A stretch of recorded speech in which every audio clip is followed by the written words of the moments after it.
Direction le kiosque à journaux, à présent avec Hélène Frade. Bonjour Hélène. Bonjour Pauline. Au menu de la presse française ce matin, la polémique toujours après les propos de François Fillon sur le Front National.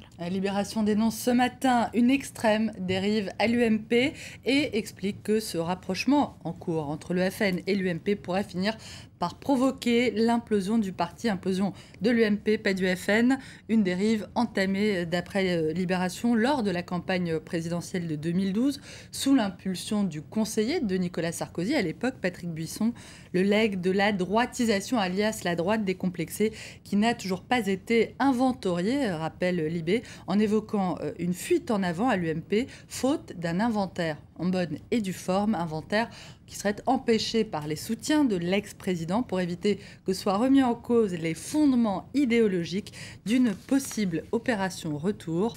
En attendant, François Fillon assume et dit accepter d'être minoritaire dans son parti.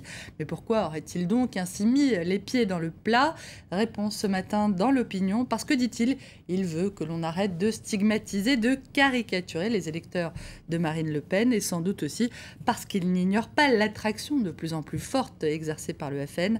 Marine Le Pen, Pauline, a gagné ce mois-ci 16 points chez les amis de l'Union pour la majorité, qui serait désormais 48%.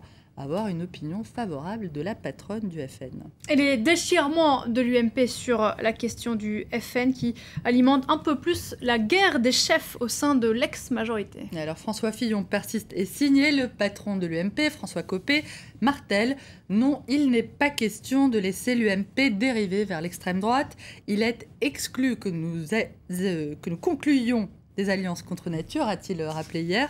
Copé qui s'oppose désormais en grand rassembleur de la droite, nous dit le Figaro.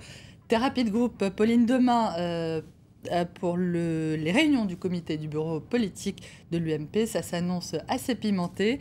Le Figaro compte les points à droite et sort la calculette à gauche. A noter ce matin à la une du Figaro ce chiffre: la dette de la France frôlera les 2000 milliards d'euros l'année prochaine, soit un record de 95,1% du PIB.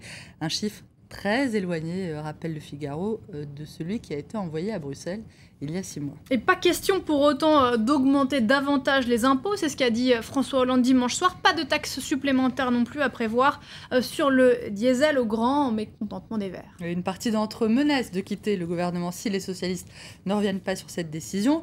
Il faut dire que la fiscalité verte, c'est toujours un peu le grand flou, c'est ce que nous dit le Figaro. La deuxième conférence environnementale débute vendredi et les écologistes accusent toujours le gouvernement de continuer à subventionner la pollution au nom du pouvoir d'achat. Mais quitter le gouvernement, vraiment, certainement pas, déclare la ministre du Logement, Cécile Duflot, dans l'interview qu'elle livre ce matin aux Parisiens. Le journal qui évoque aussi la lassitude des socialistes face aux menaces de leurs amis les Verts. On ne peut pas satisfaire toutes les demandes des écolos.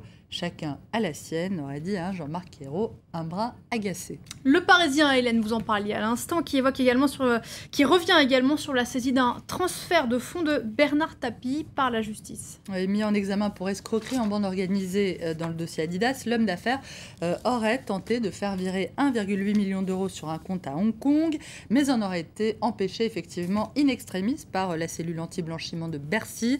Bernard Tapie aurait-il essayé de mettre ses économies à l'abri après la mise sous séquestre de ses biens? Faux, archi faux, assure-t-il en évoquant une fois de plus une volonté de lui nuire, de l'asphyxier et de le liquider comme il y a 15 ans. Je le cite, pour une source proche de l'enquête, cette opération montrerait bel et bien que Bernard Tapie tente de cacher une partie de son patrimoine. S'il fait ça, c'est qu'il n'est pas très serein sur son avenir judiciaire. Fin de citation.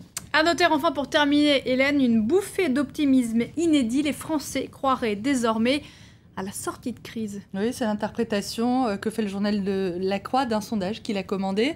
Mais à y regarder de plus près, on ne voit pas très bien où le quotidien a été trouvé le signe d'un début de retour de confiance. 69% des Français jugent que nous sommes en pleine crise.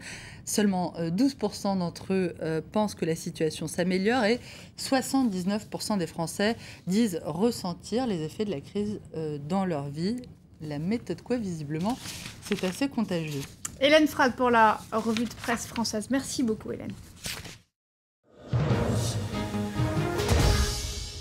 Et restez avec nous dans un instant. Après la pause, on va retrouver notre envoyé spécial sur l'île du Giglio en Italie. Vous le voyez, l'opération de redressement du Costa Concordia est une réussite. A tout de suite.